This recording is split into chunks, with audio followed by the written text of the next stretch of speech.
मुलींची छेड काढणाऱ्या, टवाळखोरी करणाऱ्यांना आता जन्माची अद्दल घडणार आहे। त्यामुळे छछोरगिरी करणाऱ्यांनो आता सावध राहा। पोरांनो, अशी छछोरगिरी कराल तर याद राखा, पोलिसांच्या निर्भया पथकाची तुमच्यावर नजर आहे। कारण फक्त अकलूज आणि पंढरपूर या भागात 3 महिन्यात तब्बल 1200 रोड रोमियोंना जन्माची अद्दल घडली। 3 ते 4 महिन्यापासून तो माझा पाठलाग करत होता एक मुलगा। नंतर मी शिंदे साहेबांना सांगितलं, त्यानंतर त्यांनी सगळे घेतल्यानंतर मग तो आला नाही पाठीमागे।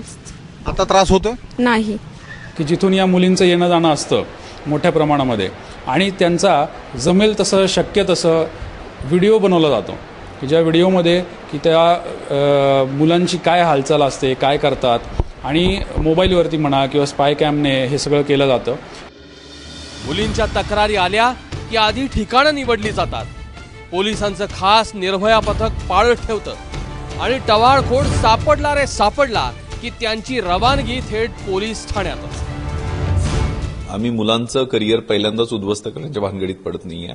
आम्ही त्यांना 110 117 खाली सक्त ताकीद देऊन सोडण्याची पण प्रोव्हिजन आहे। त्यामुळे पहिल्या टप्प्यात त्यांना सक्त ताकीद, दुसऱ्या टप्प्यात 1200 रुपये दंड आणि तिसऱ्या टप्प्यात आपण त्यांच्यावर आयपीसीचे गुन्हे दाखल करत आहोत। काउन्सिलिंग आपण पालकांच्या सोबत करत आहोत। जे काही टुकारगिरी ते करतात ते प्रॉपर रेकॉर्ड होतं आणि ते पोलीस स्टेशनला मग एनजीओच्या समोर ते आई वडिलांना ते दाखवलं जातं। आता आई बापासमोर इज्जतीचा फालुदा झाल्यानंतर पोरं पुन्हा पोरींच्या वाटेला जात नाहीत, पण तरीही कॉलेज कट्टे, चहाच्या आणि पानाच्या टपऱ्या, सार्वजनिक मंडळांचे चौक यावर पोलिसांची करडी नजर असते। आणि म्हणूनच फक्त पश्चिम महाराष्ट्रात गेल्या 3 महिन्यातला रोड रोमियोंचा आकडा डोळे विस्फारणार आहे। पण गेल्या 7 महिन्यामध्ये 10,900 तुकार आणि टवाळखोरांच्यावर आपण कारवाई केलेली आहे। त्यामध्ये समुपदेशनासाठी आपण एनजीओजना इन्व्हॉल्व केलेलं आहे। एकूण खूप चांगला प्रतिसाद दिसतो आणि महिलांच्या, मुलींच्या रिॲक्शन्स, कारण मी आता प्रत्येक ठिकाणी जवळजवळ इन्स्पेक्शनच्या दरम्यान भेटी दिल्या पश्चिम महाराष्ट्रामध्ये। प्रत्येक ठिकाणी आमच्या निर्भया स्क्वॉडच्या सब इन्स्पेक्टर्सना 2-5 हजाराचं बक्षीस मी प्रत्येक ठिकाणी दिलं। एवढं प्रभावी काम आपल्याला दिसून येतं। निर्णय खेड्यातून येणाऱ्या मुली, गावातून येणाऱ्या मुली, रस्त्यावरून येताना रोड रोमिओज किंवा अनावश्यक त्रास देणारी जी मंडळी आहे, ह्या मंडळीवर अंकुश बसण्याच्या दिशेनं हे निर्भया पथक अतिशय चांगल्या पद्धतीने काम करतंय।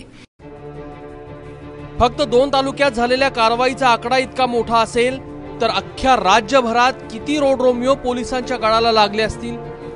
आतापर्यंत रोड रोमिओगिरीत पदार्पण करणाऱ्याला फक्त समज देऊन सोडलं जायचं, पण एखाद्या महाभागाने पुन्हा असा प्रयत्न केला तर पोलीस त्याला जन्माची अद्दल घडवतील। तेव्हा भावांनो, सावधान। कोल्हापूरहून रणजित माजगावकर सह सुनील दिवाण, एबीपी माझा, पंढरपूर।